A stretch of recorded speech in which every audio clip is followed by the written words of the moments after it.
Let me share a kind of heartbreaking tale from my life. I wish no one else has to go through this, but if you do, maybe my experience can guide you. My wife got an invite to this big corporate shindig. It was super fancy, like you had to dress up in ballroom gear. A couple of weeks before the event, she started getting all worked up about everything. She even asked me if I was sure I wanted to go. She said it was cool if I just wanted to chill at home. Usually, she's the one dragging me out, and if I wanted to stay in, she'd hand me a to-do list. So, her suggesting I kick back was kind of strange. I reassured her that I was going, and she didn't need to stress about it. As the event date got closer, I noticed she was on her phone a lot more than usual. She didn't say why, and I didn't feel like I could ask. One time, we were in the car, her phone hooked up to the Bluetooth, and she totally freaked. She started hitting the power button like crazy when the Bluetooth wouldn't disconnect. Her face went all red, and she just stared out the window. It was really concerning. What was she so scared of me seeing? She went into a store, leaving her phone on the seat. She couldn't have been that worried, right? So, I decided to snoop a bit. I didn't find anything juicy in her texts, so I checked her email. There was an open email saying she had some test results waiting on her doctor's website. I checked it out, and it was a positive test for an STD that can't be cured. I was floored, trying to wrap my head around what I'd just discovered. I wondered if she was ever going to break the news to me. We hadn't been intimate for 3 months, the longest dry spell we'd ever had. The test results were only 4 days old. Was I infected too? My mind was spinning when my wife came sprinting back to the car with the groceries. I figured I had time to check one more thing. I searched her apps for WhatsApp and bingo. There it was. I opened it and found a bunch of messages to a guy named Michael. The only Michael in her life that I knew of was her boss. I locked her phone and put it back on her seat. She hopped in the car, relieved to see her phone. She said she wasn't sure if she'd lost it and gave me this long look, trying to figure out if I'd snooped. I kept my cool and drove us home. We got to the ball before I had another chance to check her phone. I didn't sleep with her, and I didn't ask her anything. I wanted to know when she was going to drop this bombshell on me. I was already entertaining the idea that she'd been unfaithful, 'cause I didn't think I had the same thing she did. But I wouldn't know for sure until I got myself checked out.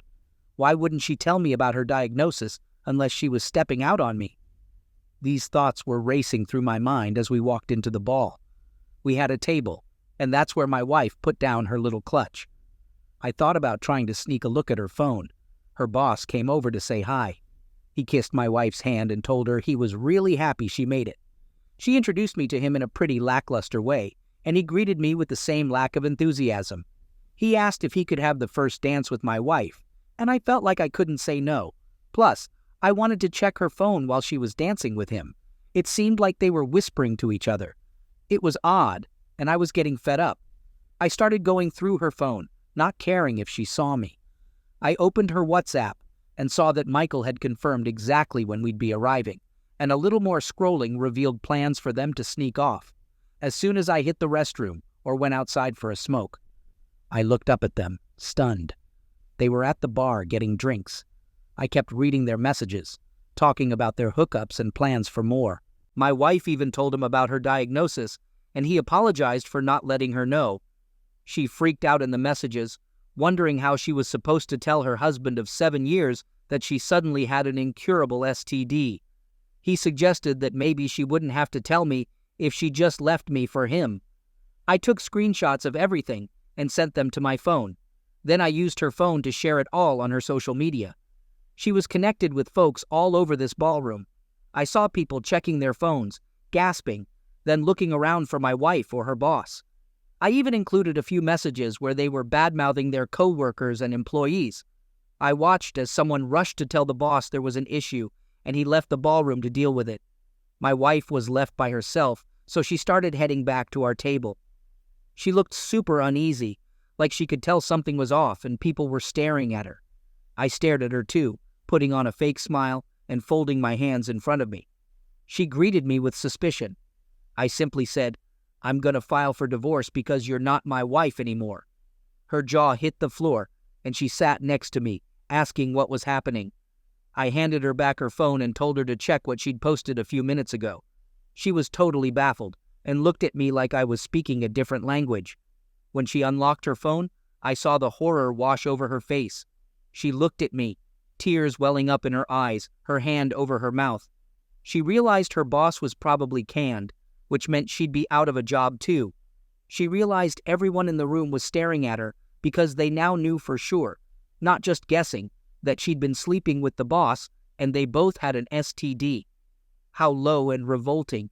She started sobbing uncontrollably, grabbed her things, and bolted from the hotel towards my car. I followed her at a leisurely pace, nodding to everyone who gave me a look. I had the keys in my pocket, and I wasn't about to give her a lift back to our place. When I got to the car, she was standing there, arms crossed. I asked her what she thought she was doing. She said she wanted to get in the car and go home. I asked her if she meant her folks' place or her boss's place. She looked at me, shocked and upset.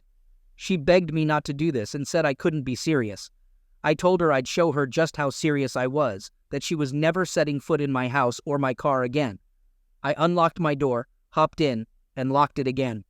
She was yelling at me to let her in, but it quickly turned into desperate sobbing.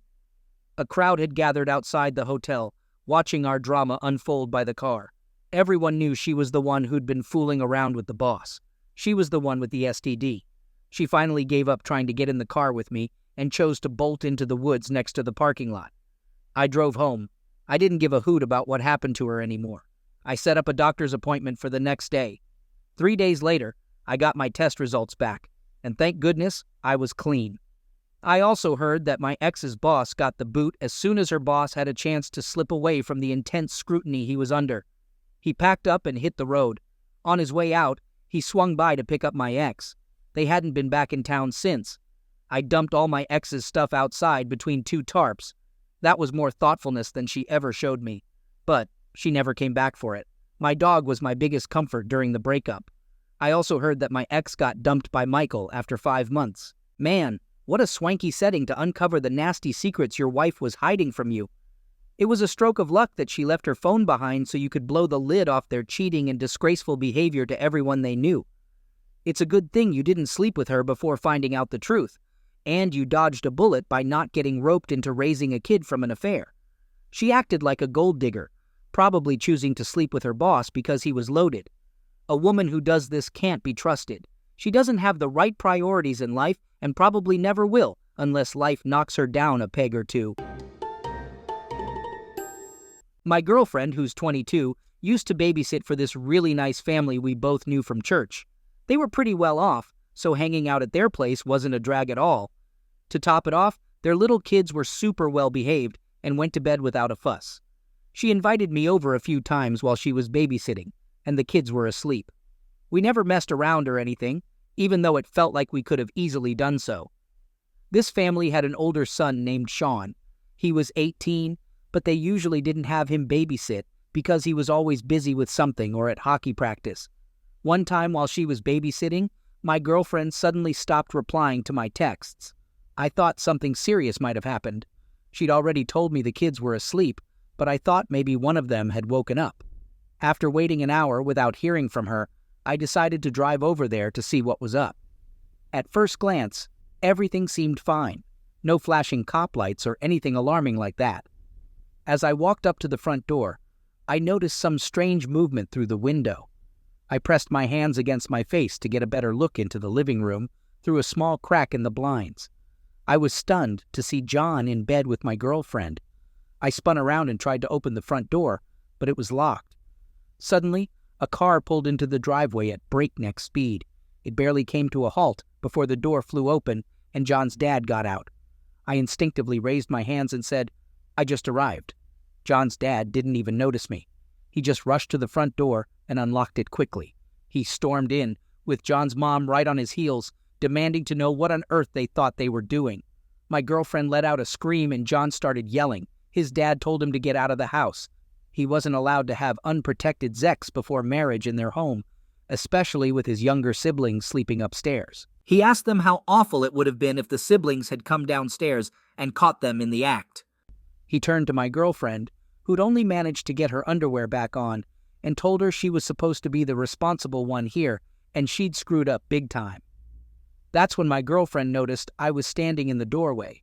She started crying uncontrollably and quickly got dressed. She apologized profusely to John's dad, mom, and me before she jumped in her car and drove off. I realized I didn't belong there anymore now that my cheating girlfriend had left.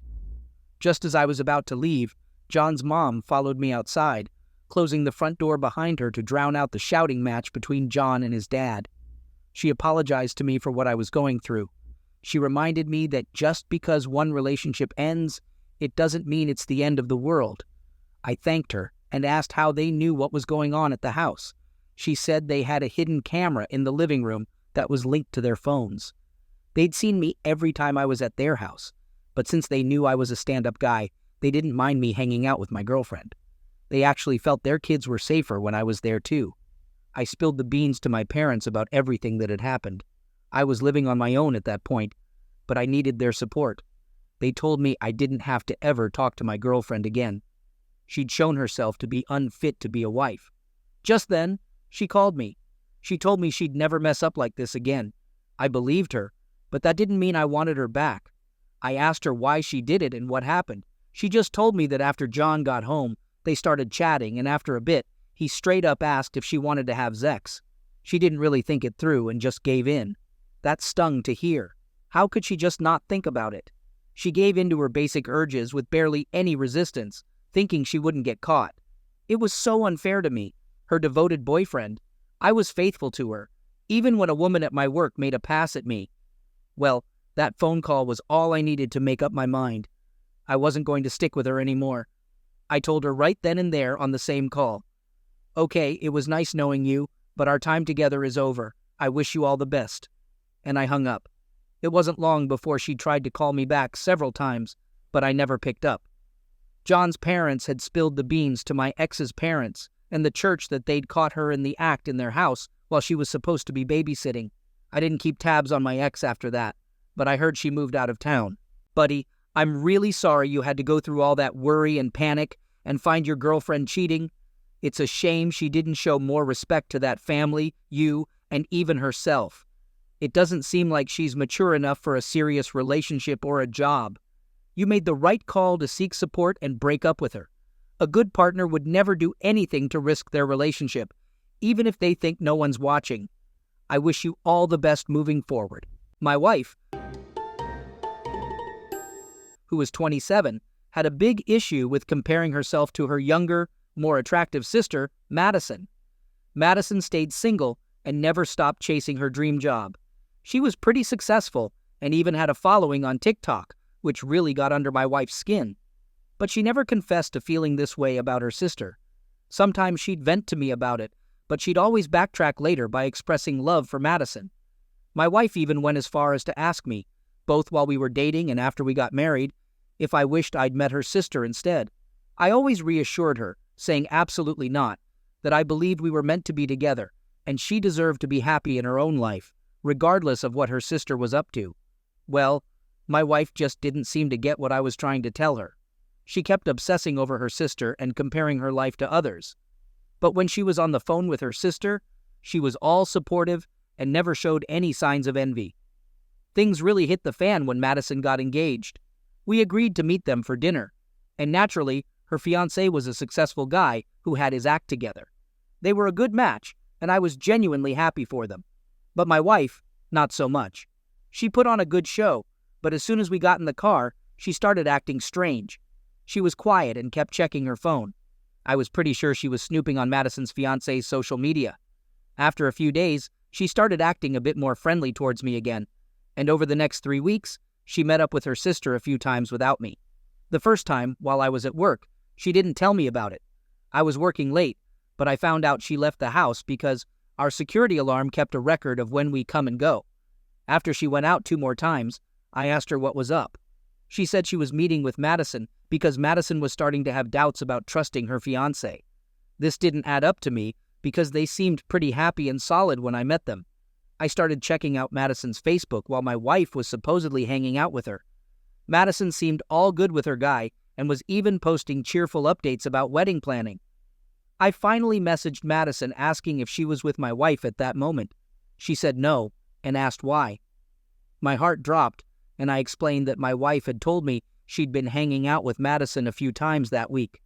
I could tell Madison started to get worried because she mentioned her fiancé had been hitting the gym a lot more lately. She said she was going to try to call him to see if he'd pick up, but he didn't. We couldn't track either of their locations either. Madison went to the gym, but her guy wasn't there. So, with no other options, we just waited for them to come home. Madison texted me that her fiancé got home at the exact same time my wife pulled into our driveway. When she walked in, I lost it. I tried to keep my cool, but my voice started to shake. So I started shouting. I told her I knew she wasn't with Madison, and Madison's fiancé was MIA too. She actually had the audacity to accuse me of having a thing for her sister since I admitted to messaging her. Before I could say anything, she said that I could have her sister now because she wanted a divorce. I was totally floored by what she was saying. I told her I didn't have feelings for Madison.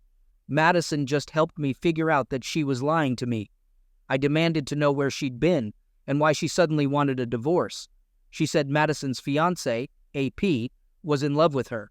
He'd realized how much better she was compared to her younger sister, who was scared of commitment. I stared her down and told her she was insane and heartless for stealing her sister's guy when they seemed so happy. I insulted her, so she slapped me and stormed out the door with bags she'd packed beforehand.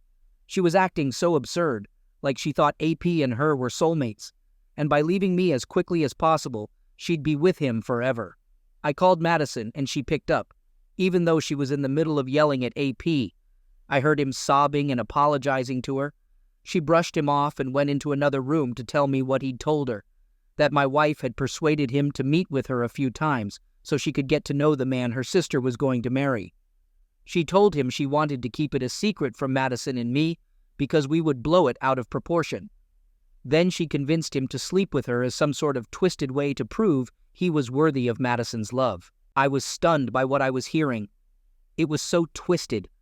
All I could do was apologize to her on behalf of her sister because she'd wrecked her plans to marry the man she loved. AP was immediately remorseful and pleaded for Madison's forgiveness. She was sobbing on the phone with me, and I asked her what we should do. Without missing a beat, she said she was breaking up with him. I told her I'd divorce my wife because neither of them deserved us. We made a kind of pact to get through this and come out stronger. A year later, Madison and I are spending a lot of time together. Our relationship is slowly turning into something more romantic. AP moved away as soon as he realized he wasn't going to get her forgiveness. He didn't even think about moving in with my wife because she was just a mistake to him. When my ex realized that's how he saw her and he was gone, she started calling me every day, multiple times a day, to beg me for a sleepover or a coffee date and a chat. I said no every time and only picked up the phone if she wouldn't stop calling.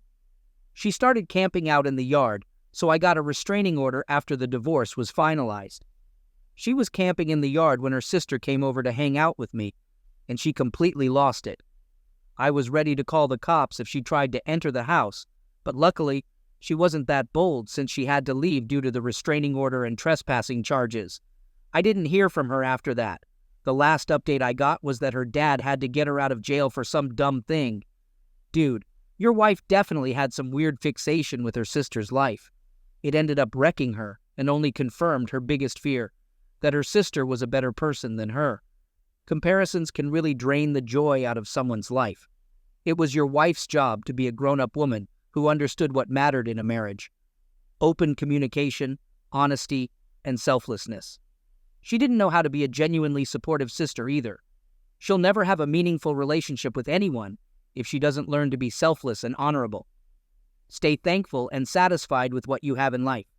You did the right thing by not giving your wife another chance after she acted like this. You're a role model for others going through this kind of betrayal. My wife, who was 32 at the time of this story, had a best friend from college. They used to party like there was no tomorrow, so much so that it's a miracle my wife didn't fail out of college. I, being 35, met my wife on her first day at work.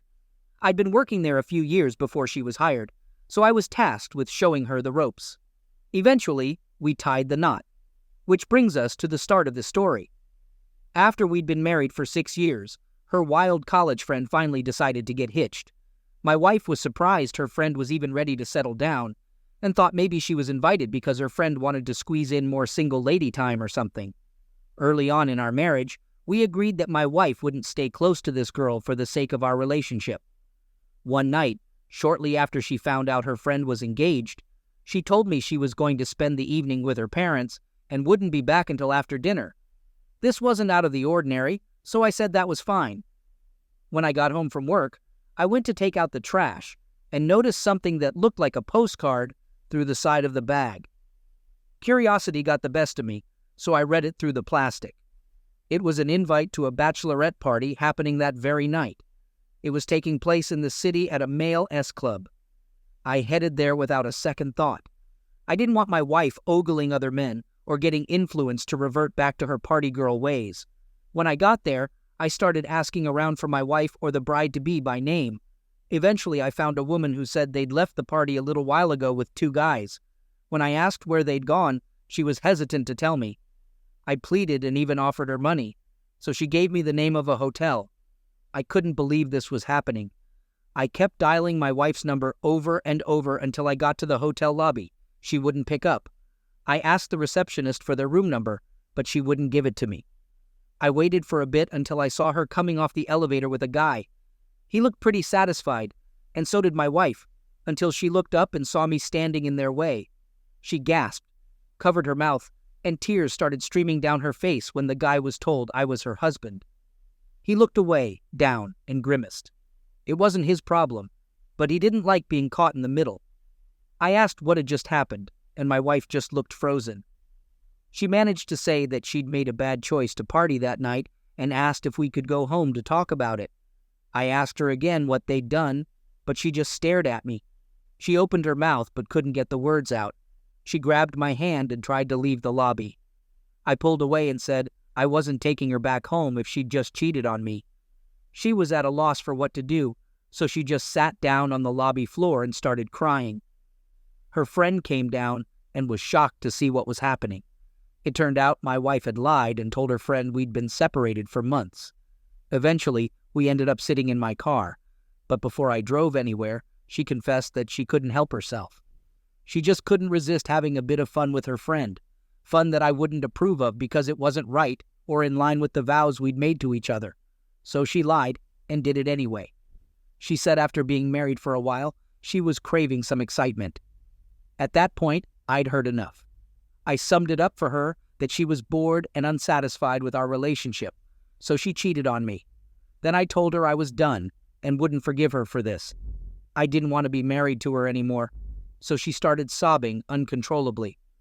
She got out of the car after I asked her a few times and I drove off. Her brother ended up letting her stay with him and came to my house to pick up her stuff. A week later, after a month, he was fed up with her living with him. She was in a bad place and couldn't bring herself to go to work or see a future. She kept calling me, asking what I was up to and begging to come over. I said no every time. I didn't want to be around her or get talked into letting her back into my life. Women can be cunning when they want to be, and after she showed her true colors, I couldn't take any risks. I kept saying no until I just stopped picking up her calls. I don't plan on ever being taken for a ride again, but if this experience taught me anything, it's that I can't control what my partner does. I can only trust and protect myself if needed. Even though I loved her for many years, I knew I could feel the same way about another woman someday. It's been 2 years and my ex is still living at her brother's place. Now they can't stand each other, and she's bitter that I never forgave her for one night of fun. Despite thinking she deserved this night of fun, now she's on social media preaching about how bad partying and drinking are. Buddy, I'm sorry your wife lied to you and decided to cheat on you at her friend's bachelorette party. She made it clear that what she wanted, no matter how wrong it was, mattered more than you. She only felt guilty when she got caught, but that's only because she didn't plan on getting busted. She turned bitter because she never thought her actions would lead to unwanted consequences. She made it seem like the years you two spent together were like pausing her life, and nobody should ever feel that way. What she did was totally unfair and unforgivable.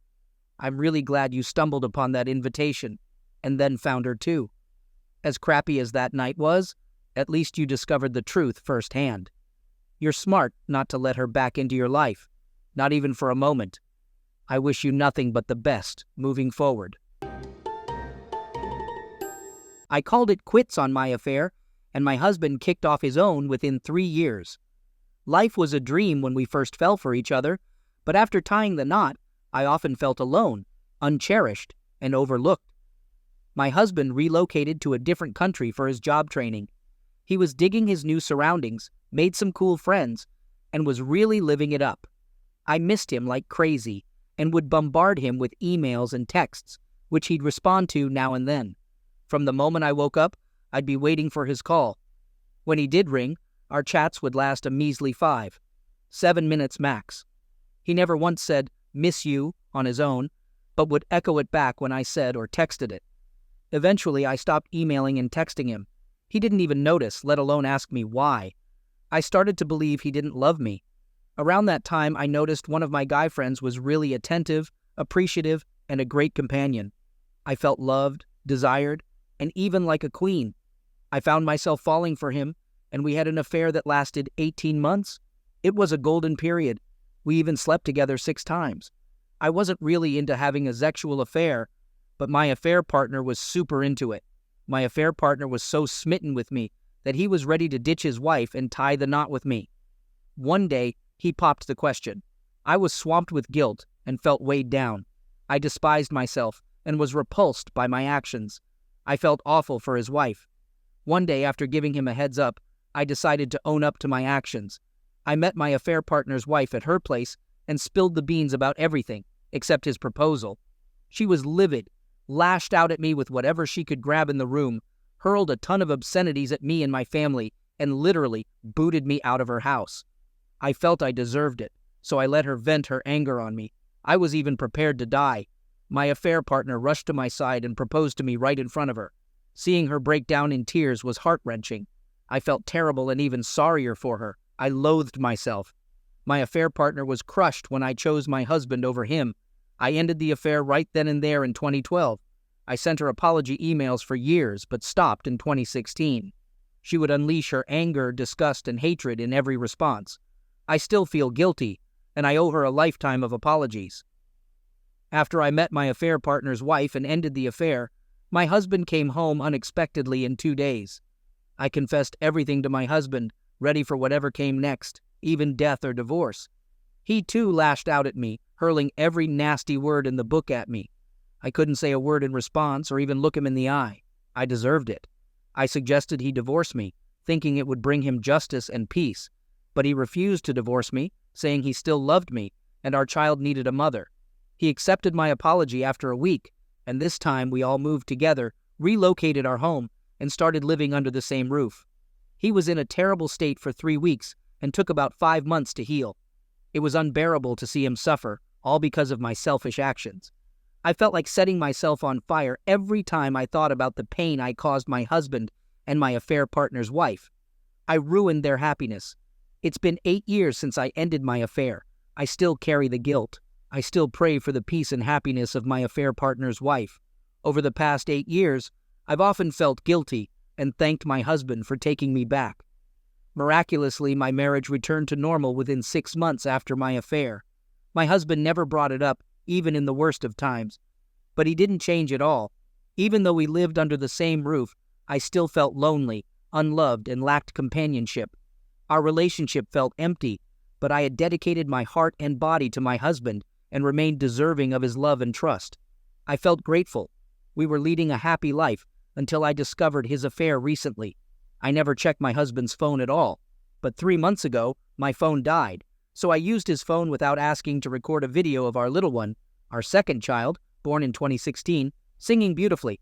My husband was watching TV in the living room. When I checked his gallery, I almost fainted. Saw a lot of videos of a lady doing BJ. There were 4 explicit videos as well. I couldn't believe what I was seeing. I wished the ground would open up and swallow me whole. I felt a quake inside me. Every part of me, as a woman, was shattered. I was shaking, and I ran into the bathroom, crying my eyes out. I had ended my affair, and 3 years later, he had started one. I can't wrap my head around the fact that my husband did this to me. He was my symbol of true love. I felt like I was dead inside.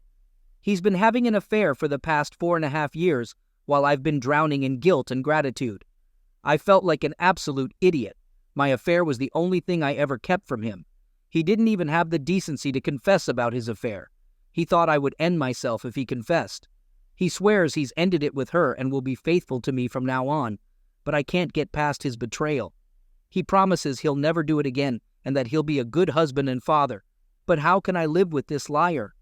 Why did he forgive me after my affair in the first place? Was his forgiveness just a sham? He could have divorced me. He claims it wasn't revenge, but that he gave in to temptation, to greed and lust. I had complications during pregnancy, and we couldn't be intimate for 9 months. Could that be why? I can't believe I was such a fool. He was always watching XCX content, but I never felt like I could say anything because of my own past mistakes. How could he betray me when I was carrying his child, when I was nursing our baby? While I was still drowning in guilt after all these years, I was so grateful to him and practically worshipped him because he forgave me. Whenever I complained about feeling lonely, he always reassured me that he loved me, even if he wasn't as expressive as I was, and that he'd never leave me. He called us soulmates and said we had the perfect marriage. He always seemed happy. He kept telling me that I was the only woman in his life. So why did he do this to me?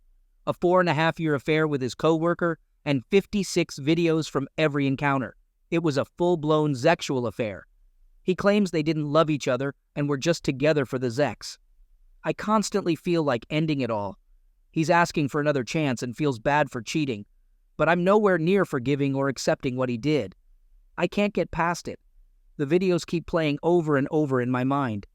I'm so sad and feel like I'm going crazy. Should I stay in this marriage, or should I leave and be on my own? What will happen to my kids if I leave? I'm a stay-at-home mom, so if I leave, I'll have to start from scratch.